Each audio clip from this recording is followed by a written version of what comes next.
বাংলাদেশি নাগরিকদের জন্য ওমানের ভিসা চালু হওয়া নিয়ে সত্যিই একটি বড় এবং ইতিবাচক সুখবর রয়েছে।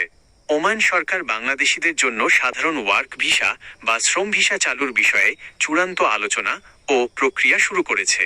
ওমান ভিসা আপডেটের মূল বিষয়গুলো নিচে তুলে ধরা হলো। 1. ওয়ার্ক ভিসা চালুর সুখবর। 2023 সালে ওমান সরকার বাংলাদেশি কর্মীদের জন্য নতুন ভিসা দেওয়া সাময়িকভাবে স্থগিত করেছিল।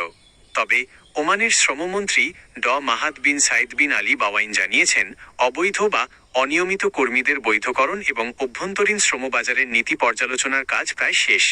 বাংলাদেশ সরকারের ঊর্ধ্বতন কর্মকর্তাদের সাথে বৈঠকে ওমান কর্তৃপক্ষ আশ্বস্ত করেছে যে খুব দ্রুতই বাংলাদেশিদের জন্য ওমানের ওয়ার্ক ভিসা পুনরায় চালু করা হবে। 2. ইতিমধ্যেই চালু হওয়া 10টি ক্যাটাগরি। সাধারণ শ্রম ভিসা পুরোপুরি চালু হওয়ার আগেই ওমান সরকার বেশ কিছু গুরুত্বপূর্ণ ক্যাটাগরিতে বাংলাদেশিদের জন্য ভিসা নিষেধাজ্ঞা তুলে নিয়েছে। বর্তমানে নিচের ক্যাটাগরিগুলোর ভিসা চালু রয়েছে এবং ঢাকার ওমান দূতাবাস থেকে এগুলো প্রসেস করা হচ্ছে। পেশাজীবী ভিসা, ডাক্তার, ইঞ্জিনিয়ার, নার্স, শিক্ষক ও অ্যাকাউন্ট্যান্ট।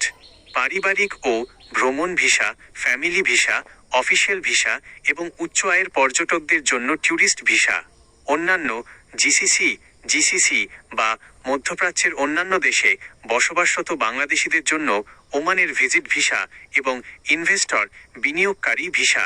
গুরুত্বপূর্ণ নোট: ওমান দূতাবাস স্পষ্ট করেছে যে পূর্বের এই ভিসা স্থগিতের সিদ্ধান্তটি সম্পূর্ণ কারিগরি ও অভ্যন্তরীণ শ্রমবাজার নিয়ন্ত্রণের উদ্দেশ্যে নেওয়া হয়েছিল।